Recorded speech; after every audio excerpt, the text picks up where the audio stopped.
Thank you.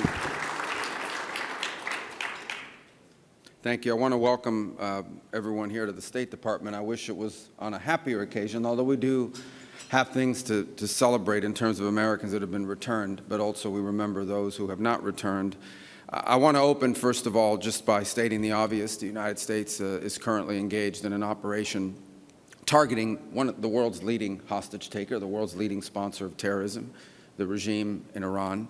And first, I think we would all take a moment both to offer our thoughts, our prayers, and our condolences, and to honor the families of those who have fallen, the 7 Americans who have lost their lives in the initial hours of this operation. Incredibly brave Americans, and you saw 6 of them dignified return over the weekend. And we all are all in awe of their service, of their bravery, of their courage, and our hearts and our support extend out to their families in this very difficult moment, and the families of these incredible heroes. And heroic things are happening all the time, some of which will never make it to the headlines, but American men and women in uniform are conducting an extraordinary mission with extraordinary efficacy and efficiency and impact. The goals of this mission are clear, and it's important to continue to remind the American people of why it is that the greatest military in the history of the world is engaged in this operation. It is to destroy the ability of this regime to launch missiles, both by destroying their missiles and their launchers, destroy the factories that make these missiles, and destroy their Navy. I think we are all seeing right now the threat that this clerical regime poses to the region and to the world. They are trying to hold the world hostage. They are attacking their neighbors. They are attacking neighboring countries, their energy infrastructure, their civilian population. They're attacking embassies. This is a terrorist government. This is a terroristic regime. And we are seeing them conduct terrorism using nation-state elements, using weapons like missiles and one-way attack drones.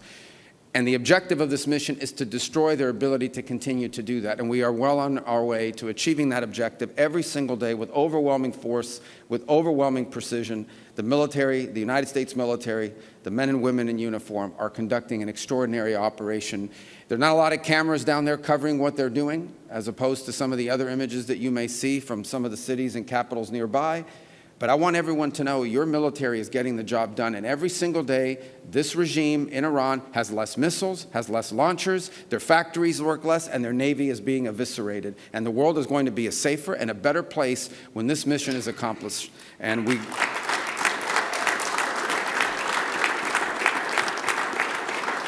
Now, we are here today, obviously, on something that touches right on Iran, but I think, unfortunately, it's not just limited to Iran. And we're here on the 3rd U.S. Hostage and Wrongful Detainee Day, and it's a day that exists because families and loved ones refuse to let their loved ones be forgotten. We have this day to celebrate those who returned, to honor those who perished in captivity, and commit to returning those who are still in detention and holding also the perpetrators of this accountable. Last year marked 10 years of what they call SPIHA and the Hostage Recovery Fusion Cell. These were entities that were created with a specific mission of bringing Americans who are unjustly detained, bringing them home. And because of this mission, because the heart of this mission really can be captured in one word, and that one word is homecoming, reuniting people to their loved ones. 4 years ago, 50-plus families in the Bring Our Families Home campaign created the flag that flies here today. It's a symbol of solidarity. It's a symbol of resolve. It's flown in honor of Americans brought home over the past 3 years and the Americans yet to be brought home to their families. And many of the families and of the returnees and the advocates who made those moments possible are with us here today.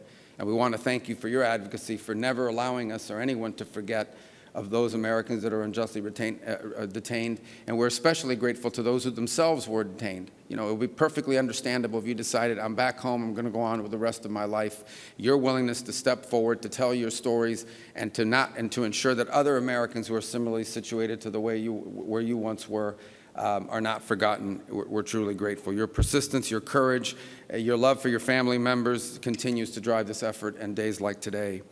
As was already pointed out, March 9th marks the day that Robert Levinson went missing in Iran, and actually it was a case that I was also very involved in as a United States Senator, dating back to my very first day in the Senate. In fact, one of the first meetings I had, and to this I credit my former colleague, Senator Bill Nelson of Florida, introduced me to this case as soon as I got elected.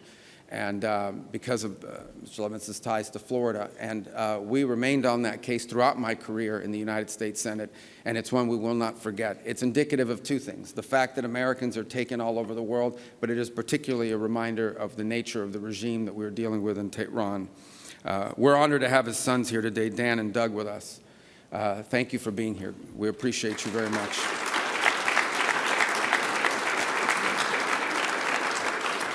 And so today, in recognition of their extraordinary dedication, and really everyone's here, but in particular, we've dedicated the flag flown here today to the Levinson family. And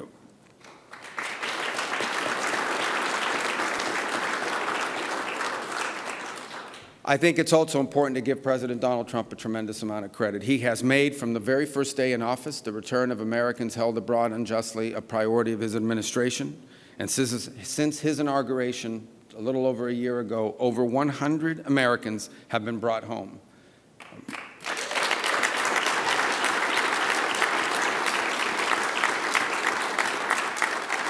And by the way, here at the State Department, Adam and his team have done long working with our partners in the FBI and really across the interagency have done a phenomenal job in facilitating that, and they deserve a lot of credit as well. But the president isn't just focused on homecomings. He's also focused on ending the cycle of exploitation, of saying enough is enough, of ending the cycle in which Americans are somehow viewed as a valuable commodity that you can grab an American, you can unjustly hold them, and then try to trade them later on for some diplomatic concession or some political concession. We have to end that cycle. We have to make sure that Americans are no longer viewed as targets of opportunity around the world, and people and nation states and terroristic regimes like the one in Iran know that there are consequences for doing that. And that's why we established the state sponsor of wrongful detention designation. In essence, designating governments and entities that specifically use this as a tool of leverage to their benefit and to our detriment. They view Americans as a commodity that they can grab onto and then trade in the future. That cycle has to stop, and that's why this designation now exists. And that's why, you know, the first, I believe, country we designated right under this authority on February 27th was this clerical terroristic regime in Iran. Because when it comes to hostage taking, there has been no worse offender in the world than the clerical regime in Tehran. They are the worst offenders in the world of terrorism, and they are the worst offenders in the world of hostage-taking from their very early days. And so they were our first designation. They were founded, unfortunately, on an assault on the brave men and women of our foreign and civil service that were located there in Tehran. And the message is going to be very clear. The United States will not tolerate hostage diplomacy. They're not going to tolerate, we're going to continue to hold that regime accountable, and all other regimes that engage in this accountable for these practices. So, in closing, let me just say, today we honor those who are still waiting. It celebrates those who returned, and it remembers those whose homecoming came sadly and tragically in a different way. But our mission, even as we remember and honor those from the past, our mission is forward-looking. We believe in homecomings, we work for homecomings, and under the President's leadership, we will not stop until every single unjustly detained American is brought home. Thank you.